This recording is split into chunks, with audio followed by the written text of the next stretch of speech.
아마 70년대, 80년대생 부모님들 어느 시기보다도 치열한 경쟁과 치열한 입시를 치르셨을 겁니다. 그런데 제가 한 가지 여쭙고 싶은 게 있는데요. 여러분들은 10대 때 부모님으로부터 어떤 말을 가장 듣고 싶으셨나요? 안녕하세요, 조코치입니다. 먼저 시청자분들께서 관심을 가져주신 덕분에 이번에 출간한 공부가 설렘이 되는 순간이 많은 분들께 사랑을 받고 있는데요. 다시 한번 감사하다는 말씀 전하면서 영상을 시작해보도록 하겠습니다. 이제 새학년 새학기를 앞두고 있습니다. 그래서 오늘 첫 주제는 대다수의 아이들이 새학년 새학기에 맞닥뜨리는 공부의 벽을 넘어서기 위해서 부모님들께서 꼭 도와주셔야 하는 두 가지 역할에 대해서 이야기를 드려보려고 합니다. 그래서 오늘은 이 공부가 설렘이 되는 순간의 내용을 토대로 어릴 때 그렇게 잘했던 아이들이 왜 고학년이 되면서 혹은 중학교, 고등학교로 진학하면서 점점 공부로부터 멀어지게 되는지 그 본질적인 원인을 살펴보고, 그로부터 부모님들이 다시 학생들을 책상 앞에 앉힐 수 있는 두 가지 방법에 대해서 이야기를 드려보도록 하겠습니다. 특히 오늘 영상은 앞으로 고학년이 되는 초등 5, 6학년 혹은 중학교 진학 또는 고등학교 진학이라는 새로운 도전을 앞두고 있는 자녀들이 겪게 될 수도 있는 상황이기 때문에 여기에 해당하는 자녀를 두신 부모님들이라면 끝까지 영상을 보시면 좋을 것 같습니다. 먼저 이제 문제 상황부터 한번 짚어보겠습니다. 아이들이 이제 중학교나 고등학교에 입학한 뒤에 첫 시험을 치르고 나면 부모님들께 꼭 듣는 말이 있습니다. 저희 아이가 어릴 때는 잘했는데요, 이번 첫 시험에서 완전히 바닥을 쳤어요. 초등학교 때는 잘하던 애가 중학교 올라가더니 공부도 하기 싫어하고 예전 같지 않은데 어떻게 도와줘야 될까요? 아마 주변에서도 이런 경우들 많이 보셨을 텐데요. 사실 이 이유는 너무나도 명확합니다. 초등학교에서 중학교로 올라갈 때 학업 수준은 5학년에서 6학년으로 올라갈 때보다 몇 배는 더 높아집니다. 또 공부해야 하는 양도 다르고 초등학교 때보다 평가가 훨씬 더 타이트해지죠. 또 중학교에서 고등학교로 올라갈 때는 중등 올라갈 때와는 비교하기 어려울 정도로 더더욱 어려워집니다. 그러니 상급 학교로 진학하면서 학업 성적이 떨어지고 공부에 어려움을 느끼게 되는 건 어쩌면 너무나 자연스러운 일이라고 할 수 있죠. 그런데 문제는 그렇게 새학년에 맞닥뜨린 공부의 벽이나 첫 시험의 충격이 생각보다 오래 간다는 점입니다. 대부분 중학교나 고등학교에 가서 공부와 멀어지거나 성적이 떨어져서 회복이 안 되는 아이들의 이야기를 들어보면 하락 곡선이 이때쯤부터 시작된 경우가 대부분이었습니다. 저 또한 고등학교 첫 수학 시험에서 30점을 받고 한 학기 동안 그 하락 곡선이 이어졌고 결국 우울증 진단까지 받았었죠. 이렇게 첫 시험의 충격에서 벗어나지 못하고 해볼 수 있겠는데 라는 생각을 잃고 어릴 때와는 다르게 점점 하고 싶은 마음을 잃어간 경우가 많았습니다. 제가 오랫동안 유튜브 채널을 통해서 소개해온 마인드셋의 저자 캐럴 드웨 교수는 이 점에 있어서 꽤나 인사이트를 줄 만한 연구 결과를 한 가지 이야기하는데요. 캐럴 드웨 교수는 이제 막 중학교에 입학한 학생들의 마인드셋을 측정한 뒤 그 학생들을 2년 동안 추적 조사했다고 합니다. 캐럴 드웨 교수는 마인드셋에는 두 가지 종류의 마인드셋이 있다고 하는데요. 먼저 그중 첫 번째로 성장 마인드셋은 내 실력과 재능이 얼마든지 달라지고 성장할 수 있다는 믿음을 가진 사람들의 마인드셋을 의미합니다. 반면 또 다른 마인드셋인 고정 마인드셋은 실력과 재능은 타고나는 것이며 바꿀 수 없는 고정된 것이다 라는 믿음을 가진 사람들의 마인드셋을 의미합니다. 그런데 캐럴 드웨 교수는 이런 마인드셋을 토대로 2년간의 추적 조사 끝에 놀라운 사실 한 가지를 발견하는데요. 그녀는 자신의 저서에서 이렇게 말합니다. 우리의 연구에서 고정 마인드셋을 가진 학생들만이 성적이 하락하는 현상을 보였습니다. 반대로 성장 마인드셋을 가진 학생들은 2년 동안 성적이 올랐습니다. 중학교에 입학하기 전에 성적을 보면 두 그룹의 학생들의 차이는 구별하기 어려울 정도로 비슷했습니다. 초등학교라는 조금 더 친절한 환경에서는 비슷한 점수를 보였지만 중학교 입학이라는 도전에 맞닥뜨린 뒤 급격한 차이가 벌어지기 시작했던 겁니다. 이렇게 그녀의 연구에 따르면 상급 학교로 진학하는 똑같이 어려운 시기에 비슷한 실력을 가진 학생들의 성적을 가른 것은 다름 아닌 그 학생이 어떤 마인드셋을 가지고 있었느냐였다는 걸 알 수 있죠. 결국 정도의 차이는 있겠지만 새학년 새학기의 충격이나 성적 하락에서 벗어나지 못하고 계속해서 슬럼프를 겪게 되는 학생들의 특징이 바로 고정 마인드셋이라고 할 수 있는데요. 아마 많은 학생들이 학년이 올라갔고 공부의 난이도가 올라가면서 이 고정 마인드셋에 빠져들고 그 프레임에서 벗어나지 못하게 되면서 결국은 공부로부터 멀어지게 되는 경우가 많은데요. 왜 아이들은 이 고정 마인드셋에 빠져들게 되는 걸까요? 당연히 표면적인 이유는 중학교 때부터 점점 공부라는 자체의 이 비중과 중요성이 커지기 때문인데요. 중학생이 되고 나면 부모님들부터 이제 공부에 대해서 불안함, 심각성, 조급함을 느끼게 되고 아이들은 내색은 안 해도 마찬가지로 같은 감정을 느끼게 됩니다. 그런데 여기에 이제 아주 커다란 변화 하나가 기름을 붓게 되는데요. 바로 사춘기입니다. 사춘기가 구체적으로 어떻게 공부에 영향을 끼치는지를 이해하시면 부모님들이 아이들의 상황을 훨씬 더 쉽게 이해하실 수 있는데요. 사춘기에는 신체 변화는 물론이고 정서적, 심리적으로도 많은 부분이 이전과는 달라지기 시작합니다. 그 핵심은 바로 이전과는 다르게 다른 사람들의 시선을 크게 신경 쓰기 시작한다는 건데요. 그러다 보니까 대표적으로 초등학교 시절에는 발표나 임원 선거 같은 것들이 막 기회가 없어서 못할 만큼 적극적이었던 아이들이 사춘기를 지나면서 부담을 느끼거나 하기 싫어하는 모습을 보이게 되죠. 결론적으로 사춘기는 아이들로 하여금 세상의 평가, 다른 사람들의 시선을 신경 쓰게 만들고 다른 사람에게 상처받고 싶지 않은 마음이 커지게 만든다는 겁니다. 그런데 여기에 이제 성적이라는 점수화된 지표는 대부분의 아이들에게 내가 생각보다 별로라는 느낌을 들게 만듭니다. 학교에서 학원에서 시험을 치다 보면 주변에서는 누구누구는 몇 점 받았다던데 이런 말을 막 듣다 보니 내가 원하든 그러지 않든 이미 주변 사람들에게 끊임없이 의식적으로든 무의식적으로든 비교를 당하게 됩니다. 다른 사람들을 신경 쓰지 않을 수가 없게 되는 거죠. 이럴 때마다 아이들은 조금씩 위축되기 시작합니다. 또 심지어는 개 중에 나보다 별로 열심히 안 하는데도 더 잘하는 것처럼 보이는 애들이 있어요. 주변에서 그런 친구들한테 걔는 천재야, 쟤 머리 진짜 좋아 라고 말하기 시작하면 나도 그런 말을 듣고 싶지만 안 된다는 걸 느끼기 시작합니다. 그때부터 아이들 마음속에는 세상이 불공평하다는 생각이 들기 시작하죠. 그러면 아이들은 점점 이 상황에서 회피하고 도망치고 싶은 마음이 들기 시작합니다. 이때부터 아이들에게는 하나의 방어 기제가 작동하기 시작하는데요. 바로 열심히 하는데도 주변의 친구들만큼 잘하지 못하는 못난 사람이 되고 싶지 않다는 생각이죠. 노력했는데도 안 되면 내가 진짜 멍청한 사람, 바보 같은 사람이 되는 것 같거든요. 전문가들은 아이러니하게도 전 연령대를 통틀어서 부모에 대한 충성심이 가장 높은 시기가 바로 사춘기 시기라고 말하는데 아이들은 부모님의 기대를 충족시키지 못하는 것, 그래서 부모를 실망시키는 일이 사실은 가장 두려운 일입니다. 그래서 부모님이나 주변 사람에게 그런 기대를 가지지 않게끔 만들려고 잘하고 싶은 마음이 있어도 그런 마음이 없는 것처럼 행동을 합니다. 초등학교 때 혹은 어릴 때 그렇게 공부를 나름대로 좋아하고 잘했던 애들이 사춘기가 지나면서 변하는 이유가 바로 여기에 있습니다. 그리고 그때부터 아이들은 일종의 확증 편향 상태에 빠지게 되는데요. 내가 조금이라도 안 될 거야 라는 생각의 씨앗이 자리 잡기 시작하면 그때부터 내가 안 되거나 부족한 점들만 아이들에게는 더 많이 보이기 시작합니다. 사춘기를 거치면서 만들어진 나는 안 될 거라는 아주 작은 그 선입견의 불씨가 점점 아이들 마음속에 커다란 불신의 벽을 만들게 되는 겁니다. 이런 걸 보면서 부모님들은 의지가 부족해서 라고 말씀하지만 본질은 그게 아니었던 겁니다. 진짜 잘하고 싶은 마음은 있지만 그럴 수밖에 없었던 이유는 따로 있었다는 거죠. 그러면 결국 이런 상황에서 부모님들이 어떻게 도와주셔야 하는가 참 여러모로 고민이 많으실 것 같은데요. 두 가지만 오늘은 이야기를 드리겠습니다. 먼저 첫 번째로 당연히 본질 핵심은 칭찬일 겁니다. 부모님들을 만나보면 칭찬을 어떻게 해야 할지 모르겠다고 이야기를 하시거든요.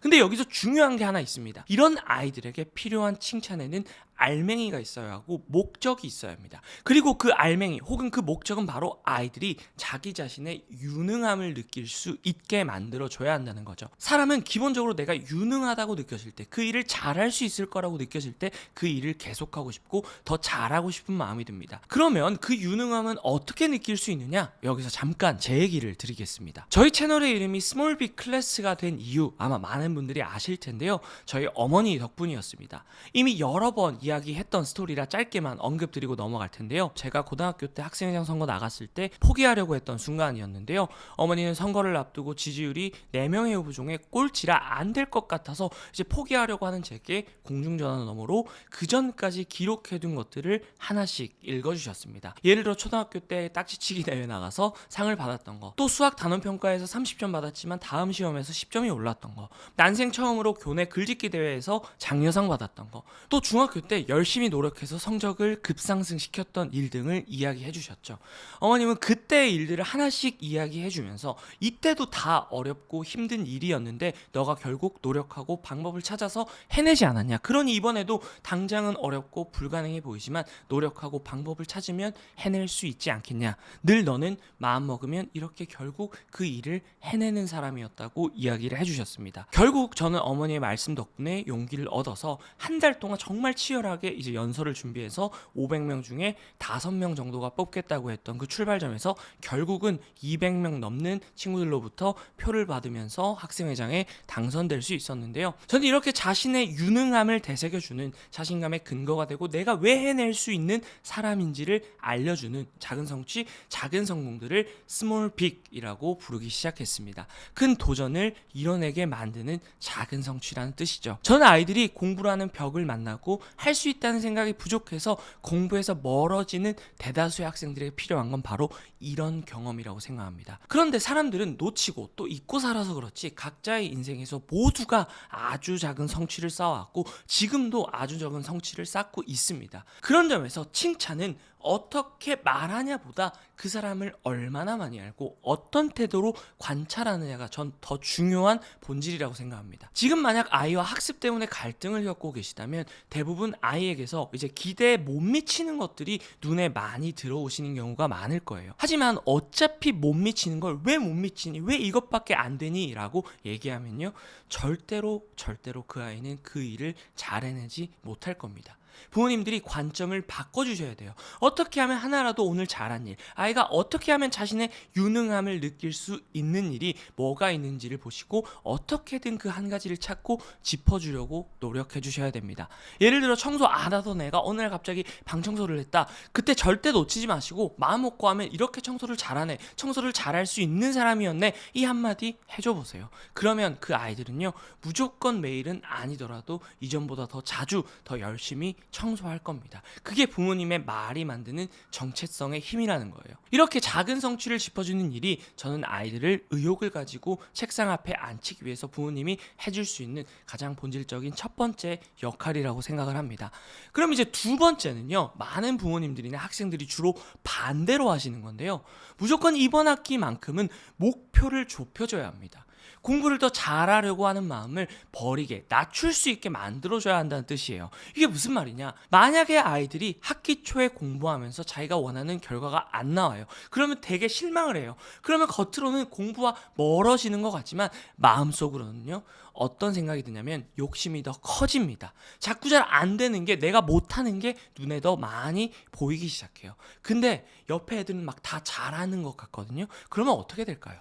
조급해지기 시작합니다. 이것도 잘하고 싶고 저것도 잘하고 싶고, 그래서 자꾸 머릿속으로 해야 할 것들의 양은 늘어나고 계획은 거창해져요. 그런데 절대로 제대로 시작을 못합니다. 왜냐하면 불안하고 조급해서 내가 할 수 있는 것보다 해야 하는 것에만 초점을 맞춰서 생각을 하고 있거든요. 도미노는 한 번에 하나씩 쓰러지지 여러 개가 동시에 쓰러지지 않습니다. 하나씩 해서 결국 다 쓰러뜨리는 방법밖에 없어요. 성적 급상승을 이루는 친구들 수도 없이 많이 봤지만 결국 다 도미노를 하나씩 쓰러뜨렸어요. 중요한 건 어떻게 하면 그 하나의 도미노를 최대한 빠르고 효율적으로 쓰러뜨리냐죠. 근데 하나의 도미노가 쓰러지나요? 그 다음 도미노는 쓰러뜨리기가 훨씬 더 쉽습니다. 두 가지 때문인데요. 예를 들어 지금 스스로 가장 중요하다고 생각하는 수학이라는 과목이 성적이 오르잖아요. 이 친구에게는 두 가지가 생기는 겁니다. 첫 번째는 진짜 하면 된다는 확신이 생겨요. 그리고 이 확신은 무조건 이 학생이 공부를 더 열심히 하게 만들 겁니다. 진짜 수학 성적 오르잖아요. 이 친구는 부모님이 그만 공부하라고 해도 막 밤새 공부할 겁니다. 공부가 재미있을 거고요. 책 제목처럼 공부가 설렘이 되는 순간이 찾아올 거거든요. 두 번째는 수학 성적이 오르는 과정에서 얻게 된 메타학습, 즉 학습을 어떻게 해야 하느냐에 대한 학습을 하는 경험이 무조건 다른 과목에도 긍정적인 영향을 줍니다. 길이 보이는 거죠. 문제점은 어떻게 찾아야 되고 그 해결책은 어떻게 찾아야 하는지 본인의 경험에서 그 길을 찾게 될 겁니다. 그러면 결국 이 두 가지 효과를 거두기 위해서 뭘 해야 하냐면요, 초점을 집중할 수 있는 하나의 가장 중요한 목표를 수립하고 거기에만 집중하는 잘한다는 것. 그러면 결국 더 중요한 건요, 부모님도 학생도 한 번에 다 잘하려고 하는 마음을 버릴 수 있어야 됩니다. 그래서 만약 우리 아이가 중학생인데 혹은 고등학생인데 지금 전반적으로 다 공부 의욕도 부족하고 전체적으로 성적이 안 좋다, 그러면 무조건 그 중에서 이 아이가 가장 잘할 수 있는 과목에 최대한 집중해서 일단은 거기서 성공 경험을 만들어야 합니다. 그러려면 부모님들에게 뭐가 필요할까요? 짧아도 3개월에서 한 학기 정도는 이 아이가 하나의 목표에 집중해서 그 도미노를 쓰러뜨릴 수 있는 여유와 인내가 필요합니다. 그 목표에만 집중할 수 있게, 그래서 그 외의 것들은 잘 안 되더라도 잠시 기다릴 수 있는 여유가 필요하다는 거죠. 마지막으로 이제 오늘 주제와 관련해서 한 말씀만 드리고 영상을 마무리할게요. 작년에 서울시 교육청에서 서울시 초중고 학생들에게 부모님으로부터 가장 듣고 싶은 말이 뭔지를 설문조사를 했습니다. 그런데 되게 놀라운 결과가 나왔는데요. 전 당연히 이제 사랑한다라는 말이 아닐까 싶었는데 2등이 사랑한다였고, 그때 아이들이 가장 듣고 싶은 말 1등이 뭐였냐면요, 바로 정말 잘했어 라는 말이었습니다. 또 사랑한다는 말만큼 가장 많이 나온 답변은 바로 넌 지금도 잘하고 있어 라는 말이었습니다. 이렇게 아이들이 부모님으로부터 가장 듣고 싶은 말이 바로 우리 딸, 우리 아들 정말 잘했어, 잘하고 있어 라는 말이었습니다. 어쩌면 사랑한다는 말보다 아이들이 더 듣고 싶었던 말은 바로 나의 노력을 인정받고 앞으로도 잘할 수 있을 거라는 용기를 전해주는 말이었던 거죠. 지금 이 영상을 보시는 부모님들 아마 70년대 혹은 80년대생이 아닐까 싶은데요. 아마 70년대, 80년대생 부모님들 어느 시기보다도 치열한 경쟁과 치열한 입시를 치르셨을 겁니다. 그래서 우리 아이들만큼은 후회하지 않게, 반대로 너무 힘들지 않게 이 시간을 보냈으면 하는 마음으로 아이들에게 일찍부터 학습에 대한 의지와 또 습관을 만들어주려고 하신다는 점 너무도 잘 알고 있습니다. 그런데 제가 한 가지 여쭙고 싶은 게 있는데요. 여러분들은 10대 때 부모님으로부터 어떤 말을 가장 듣고 싶으셨나요? 저는 아마 그 당시에 여러분들께서도 가장 많이 듣고 싶었던 말씀, 아이들과 같지 않았을까 싶습니다. 분명 지금의 아이들처럼 그 당시에 부모님들께서도 분명 잘하고 싶은 마음이 있었지만 잘 안 될 거라는 걱정과 두려움이 진짜 치열하게 도전하고 몰입하기 어렵게 만든 순간들이 있으셨을 거라고 생각해요. 그런 의미에서 저는 그때 부모님들의 마음을 떠올리시면서 새로운 학년, 새로운 도전을 앞두고 있는, 혹은 그 도전을 헤쳐나가고 있는 우리 아이들에게 지금 가장 필요한 말이 무엇인지를 한번 생각해 보셨으면 좋겠습니다. 그래서 이제 마지막으로 이와 관련해서 제가 아이들에게 꼭 하고 싶은 말을, 또 부모님들께서 아이들에게 꼭 해주셨으면 하는 말을 이번 신간 이 공부가 설렘이 되는 순간 에필로그에 적어봤는데요. 우리 아이들에게 또 부모님들께 용기와 희망을 드릴 수 있게 이 에필로그 부분을 짧게 낭독하면서 오늘 영상을 마치도록 하겠습니다. 언젠가 시험을 망치고 더 이상은 못하겠다 싶은 순간이 있었습니다. 모든 걸 다 내려놓고 싶은 심정이었죠. 그런데 한 선배가 음료수를 사들고 풀이 죽어있던 저를 찾아왔습니다. 그 선배는 요즘 공부는 잘 되는지, 학교 생활은 어떤지 제게 물었습니다.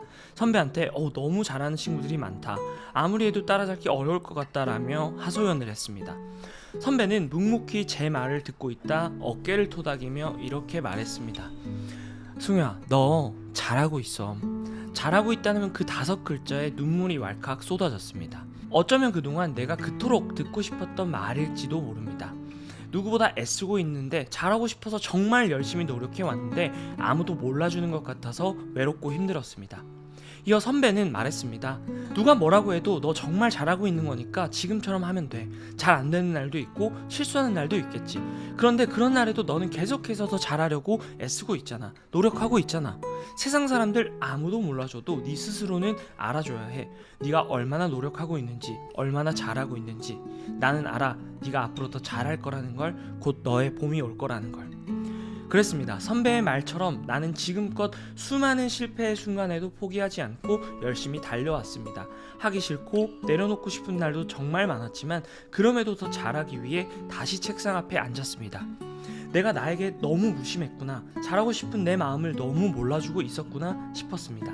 늘 왜 이것밖에 안 되냐고 자책했고 다른 사람과 비교를 하며 스스로를 깎아내렸습니다.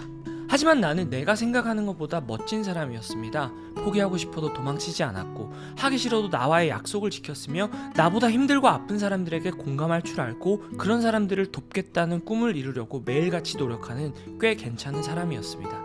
세상 사람들은 몰라도 나는 알고 있잖아요. 내가 가진 꿈의 가치를, 내가 해온 노력의 시간들을, 내가 오뚜기처럼 다시 일어선 순간들을. 그래서 나는 나를 칭찬해 주기로 했습니다. 나의 노력을 인정해 주기로 했습니다. 세상 사람들은 다 몰라도 나만큼은 나의 노력을 알아봐 주기로 했습니다. 여러분도 똑같습니다. 여러분은 여러분이 생각하는 것보다 훨씬 더 멋지고 강한 사람입니다. 포기하고 싶은 순간에도 다시 일어섰고, 하기 싫어도 그 마음을 다잡고 노력해 왔잖아요. 꺾이지 않고 그렇게 계속해 왔잖아요. 그래서 저는 알고 있습니다. 여러분이 꽤 괜찮은 사람이라는 걸, 힘들어도 다시 일어서서 걸어갈 수 있는 사람이라는 걸. 그래서 저는 믿습니다. 여러분에게 그 어떤 것도 해낼 수 있는 가능성이 있다는 걸. 저 밤하늘의 별처럼 찬란하게 빛나는 순간이 반드시 올 거라는 걸. 그렇게 여러분의 공부가 설렘이 되고 여러분의 꿈이 세상을 밝히는 따뜻한 영향력이 될 순간을 기대해 주세요. 마지막으로 누구보다 잘하고 싶은 마음으로 열심히 노력하고 애쓰고 있는 여러분들께 이 말씀을 꼭 돌려드리고 싶습니다. 너 잘하고 있어. 여러분은 누구보다 잘하고 있습니다. 그래서 기다리고 기대하며 응원합니다. 당신이라는 꽃이 필 당신의 봄날을. 다음 주 수요일 예정되어 있는 우리 학생들을 위한 북토크 강연에도 많은 참여 부탁드립니다. 관련 내용은 고정 댓글에 링크를 통해서 확인 부탁드리겠습니다. 감사합니다.